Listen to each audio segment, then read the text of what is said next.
Chapter 16. New Government, Pilots and Planes. 15th of January, 1956. I stood in a crowd of Sudanese outside the Mudaria, the provincial administrative offices at Malakal. The simple, long, low buildings looked cool and quiet, well shaded from the sun by the big overhang of their screened verandas. The offices faced a row of palm trees fringing the Nile, where the shining water made a beautiful and peaceful picture. The great, glistening river of history flowed impassively towards the north. The Nile had witnessed the life of the Sudan for thousands of years. It had seen the suffering caused through the centuries by the brutal slave trade amongst the villages along its banks, and deeper inland too. It had seen the lines of shackled captives forced to trudge wearily northwards to be sold. The Nile had carried the paddle-wheel steamboat of General Gordon, who had done so much to suppress the cruel exploitation of the South. Further north, at Abba Island, the Nile had watched the rise of the Mahdi, the Muslim Messiah. Only 55 years before, it had seen the coming of Kitchener's boats and troops, the setting up of the colonial government in Khartoum, the start of joint rule by Britain and Egypt. Now, it was witnessing a new phase of history. In front of the Mudaria, the condominium flags were flying for the last time. The new Sudanese provincial governor, Syed Osman, came out and stood before them. A bugle call, and Egypt's green flag slowly fluttered down its pole, followed by the Union Jack. Another bugle call, and the flag of the new Sudan slowly ascended.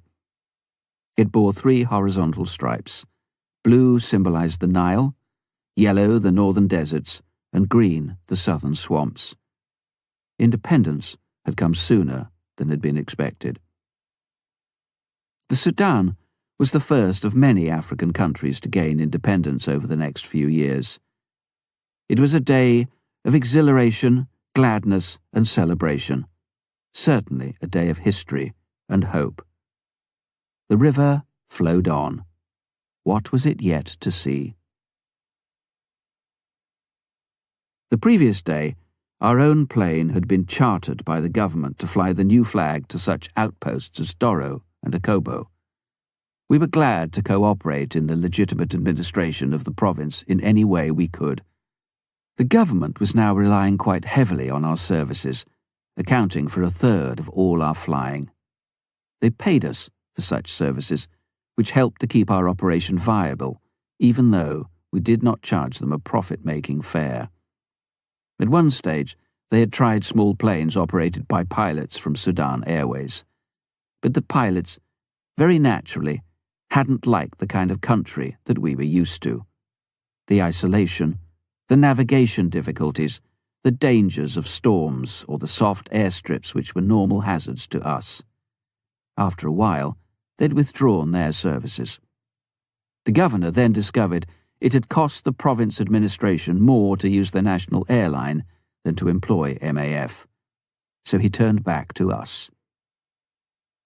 This meant that we were very, very busy. Gordon and I continued our double life, alternately flying and house building. In the rainy season, we'd start flying soon after dawn, hoping to finish by early afternoon, when towering tropical thunderstorms would fill the horizon and make it difficult and dangerous to continue. Back at Malakal, we'd resume our building. The prefabs weren't exactly instant houses. The aluminium shells could go up in a day, but that was only the beginning. The interiors and roofs had to be lined and insulated from the heat, otherwise the sun would make them like ovens. The houses had also to be made proof against flies, snakes, scorpions, and mosquitoes. Quite a challenge when corrugated roof met corrugated walls. All the inevitable gaps had to be suitably filled. Mosquito screening was essential for windows and doors. Verandas were added to give shade and extra space. So were septic tanks and simple plumbing. When all was done, we liked our houses. The marshals were due for furlough, and with the increasing flying, we desperately needed extra staff. I wrote to Grady Parrott. He replied, "Could you use a lady pilot?" A lady pilot? In the Sudan? Could she cope with the rough working conditions and heavy freight loading often involved in our operations? Above all, would the male-orientated Muslim government even permit her to come? It was unprecedented and certainly not in line with their culture and background. The lady concerned was Betty Green, one of the founders of American MAF. We already knew quite a lot about her and had no doubts about her ability and experience. She'd been a wartime ferry pilot with the WASPs, Women's Auxiliary Service Pilots, and had already flown for MAF in South America and for SIM in Nigeria. We applied for permission for Betty to come, but we weren't very hopeful. The new Sudanese Director of Civil Aviation was non-committal and referred our request to the top Council of Ministers. They were the men who ultimately controlled the affairs of the country. We prayed. I'd dearly like to know what questions were raised, what arguments advanced by those 6 ruling Muslims, and whether, in the end, they were unanimous. All I do know is that the Director of Civil Aviation met me smiling. "Permission for the lady pilot is granted." Betty and I took over flying from Gordon. In the 2.5 years she was with us, we grew to appreciate her in many ways. She was an outstandingly skillful, professional, and hard-working pilot. Tall and elegant, she was a real friend, and her humour and encouragement meant much to us, as did the wealth of experience which she brought with her.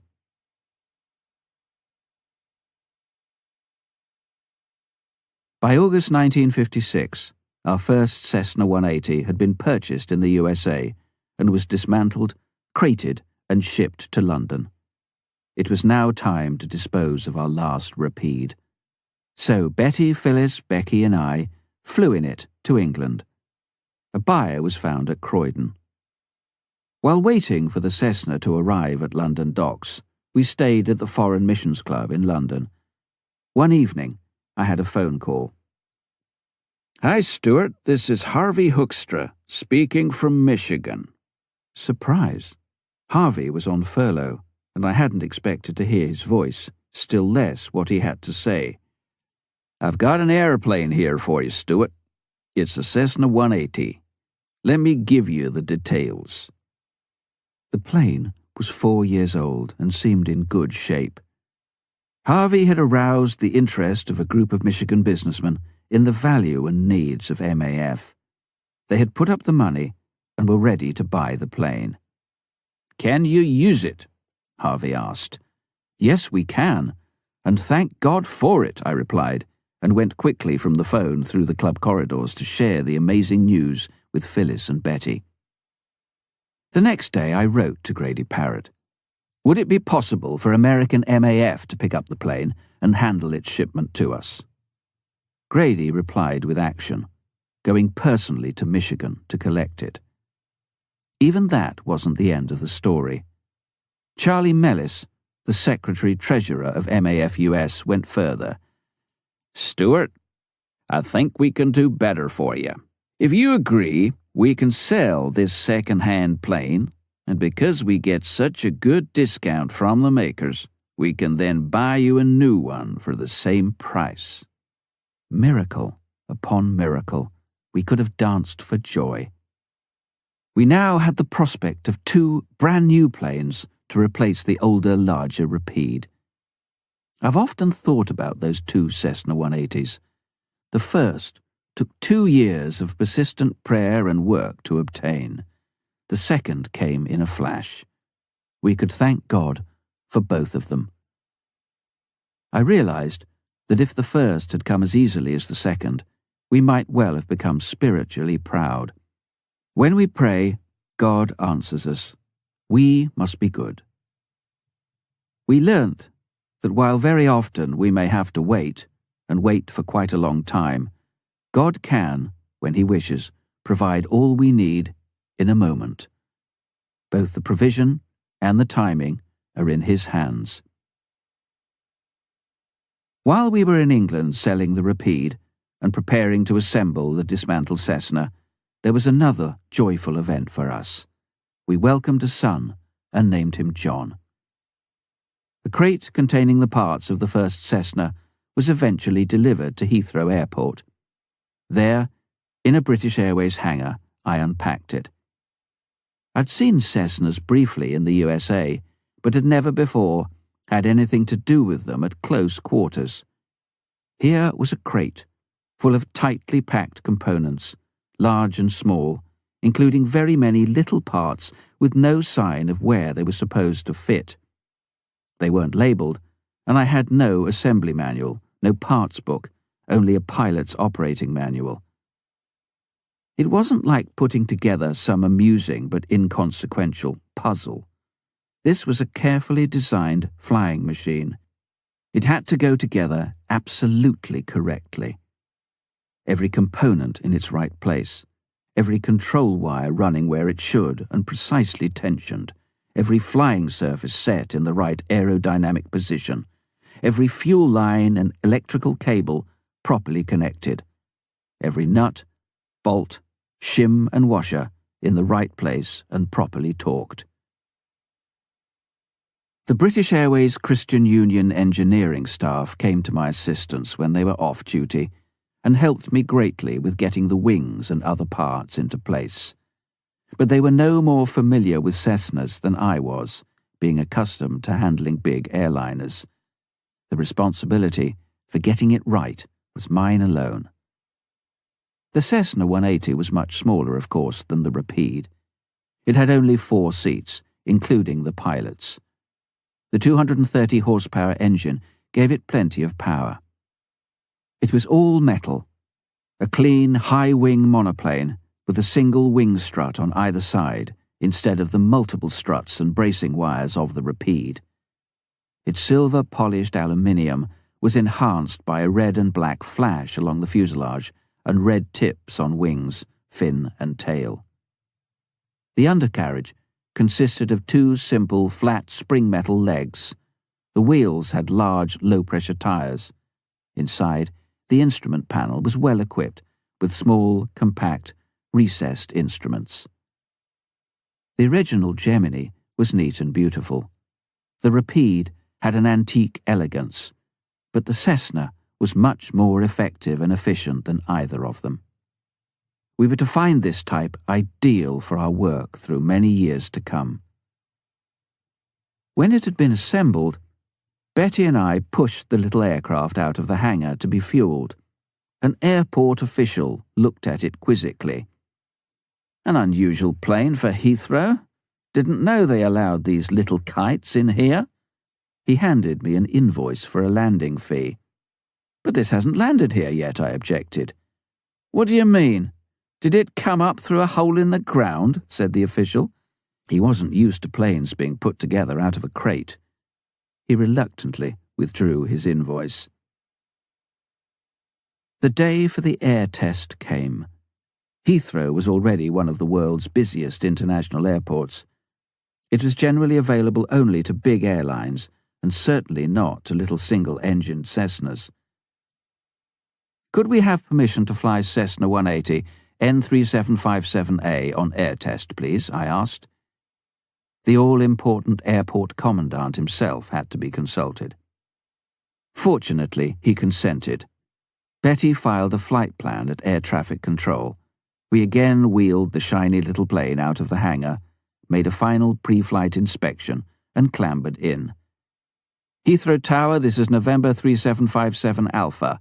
Taxi clearance, please." Runway directions were given, and we moved nimbly to the takeoff point. The controller had made a gap for us, amid the stream of large commercial aircraft. We kept our distance. Their blast could blow us over. Betty made a final check of engine and controls, set the wing flaps to 20 degrees, and radioed, "Permission to take off, please." November 3757 Alpha, clear to take off. Full throttle. We accelerated down the runway, sensitive rudder movements keeping us accurately aligned. The Cessna quickly gathered speed, eager to prove it could fly as well as its heavyweight brothers. Like an agile young bird, it soared skywards, more than a mile of runway still left unused. We gained height rapidly, and Betty trimmed for straight and level flying. We tried it hands-off the controls. It flew steadily on. Then some turns, this way and that. It handled beautifully. All seemed fine. Engine, cylinder head temperature, oil temperatures, oil pressures were all okay. Thank you, Lord. Windsor Castle was beneath us as we turned back to Heathrow. The air traffic control again made room among the airliners for us to land. After the flight, Betty checked back in at the control tower, apologizing for having interrupted the busy commercial traffic. She'd obviously made a hit. "Oh, we enjoyed it," the chief controller said. "Such a change from all the big airliners that come in here." The plane was ready. However, we now faced some problems. There was war in the Suez area, and our most direct and convenient way back to the Sudan through Egypt was blocked. Betty and I discussed the situation with Phyllis. "I think we two will have to fly the Cessna across the Sahara," I said. "In that case, you and the children will need to go by commercial airline. It would be much too dangerous for Phyllis, Becky, and John to fly the Sahara route in a small plane. Besides, we'd have to carry a heavy emergency water supply and other safety equipment for crossing the desert. There wouldn't be the spare weight available to take us all. But money was still short, and we couldn't find a cheap enough fare to get Phyllis and the children to Africa. We finally decided that we'd all go back together, taking another route. Even so, there would be Betty, Phyllis, myself, Becky, and little John, all of us, plus our supplies, in a tiny 4-seater plane. The trip out to the Sudan, a long one at the best, was going to be twice as long this time. We'd have to go down the west coast of Africa to Congo, then fly across Central Africa and approach the Sudan from the south. 8,000 miles and lots of refueling stops. It was the only way, and we prepared for it. We'd be 2 weeks in the plane, Betty and I in the front, Phyllis and Becky in the back, and in the luggage compartment, accessible behind the back seat, John in a carry-cot. There'd be very little room for all the things babies need. Very little room for any weight at all. We ended up literally weighing things on a letter balance, calculating down to ounces, not just pounds. It proved an epic flight, though I've space to tell only a little about it here. We stopped at many bizarre and outlandish places along the West African coast, spending nights in strange hotels or little rest houses. We'd wash the children's nappies at night, and Betty and I would spread them on our knees during the next day's flight, turning on the cabin warm air to help speed the drying. 2 things made life easier. John at last started sleeping through the night, and Becky cooperated with the potty, which cut down the washing. Huge jungle canopy trees spread out in every direction beneath us. Between them, 70-foot saplings waiting to grow into forest giants themselves.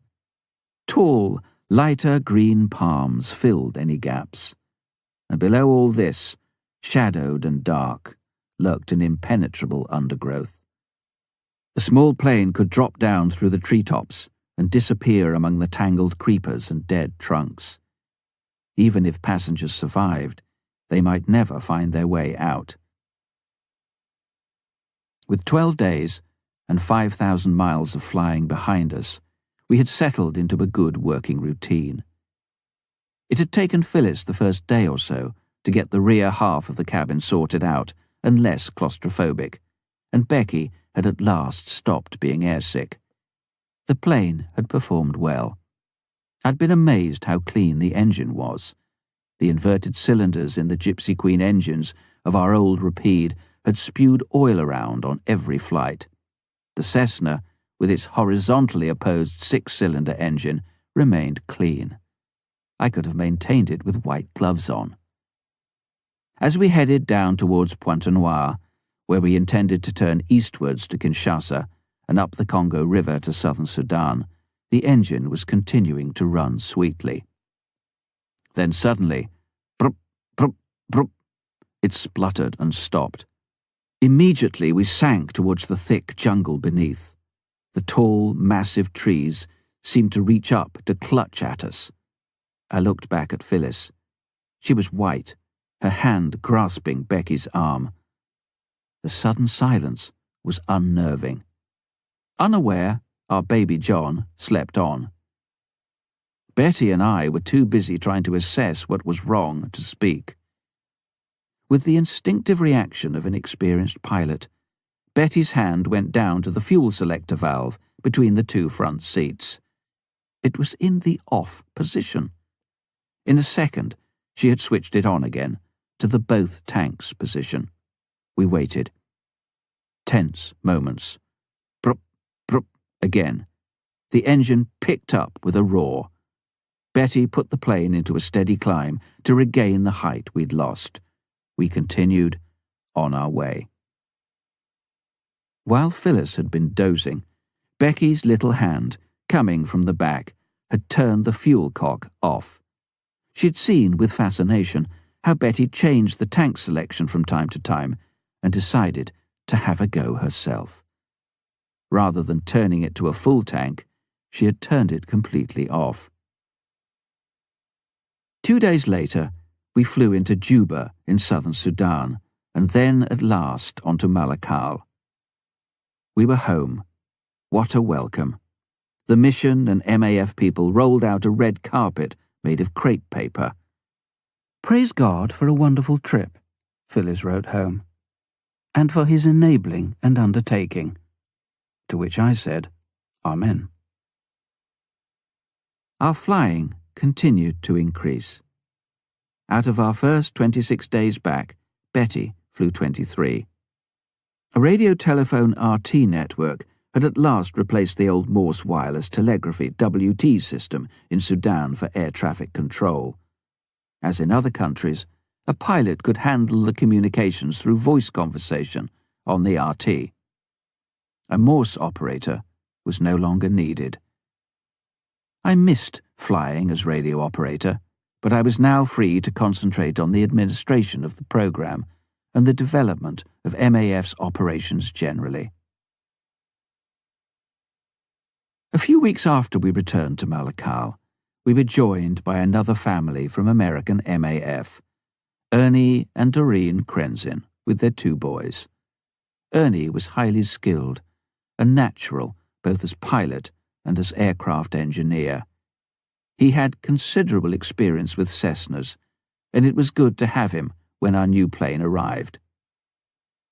Soon after, American MAF Secretary and Treasurer Charlie Mellis, together with his family, came and stayed with us for over 2.5 months. They were on their way to New Guinea.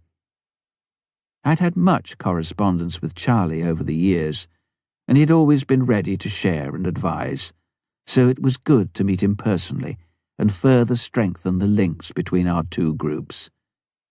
As well as talking a great deal, we travelled together across Central and West Africa, looking into needs and possibilities as we went.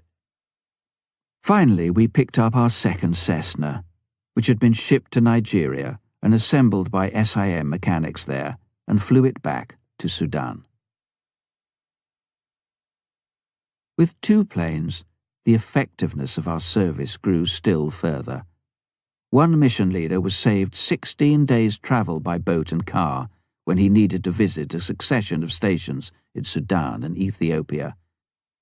A family had taken 9 days by winding river to get out from their station. Our Cessna took them back in an hour and a half.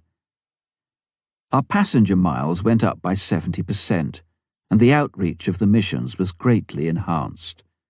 We were carrying more and more Africans, including Sudanese officials. Among them was Colonel Nemeri, who later became president of Sudan. On one flight, our provincial governor noticed a little book peeping out of the pocket on the back of the seat in front of him. He was soon leafing through a New Testament in Arabic, which he read for an hour or so. When Betty landed the plane at Malakal, he asked whether he could have a copy. "Do take that one," she said. We always prayed that literature carried in our planes would be of value to our passengers. Another time, the governor turned up at our hangar when I had one of the planes in pieces inspecting it. He was surprised at my thorough examination of every part. "Do you do all that, even when you don't know that anything is wrong?" he asked. "This is preventative maintenance, sir. It's not like a car. If this stops in the air, you can't get out and push." He appreciated the point, though this wasn't the way most people looked after their vehicles in Sudan. On another flight, he was travelling with a prominent Muslim religious official from the north. It was our practice always to pray before takeoff, but to avoid offence on this occasion, we went out to the wingtip and quietly had our prayer there. Then Ernie, who was piloting, climbed in and prepared to start the engine. "Aren't we going to pray?" demanded the governor. He was used to our normal pattern and felt something was missing. Somewhat abashed, I had to explain that we had prayed already outside.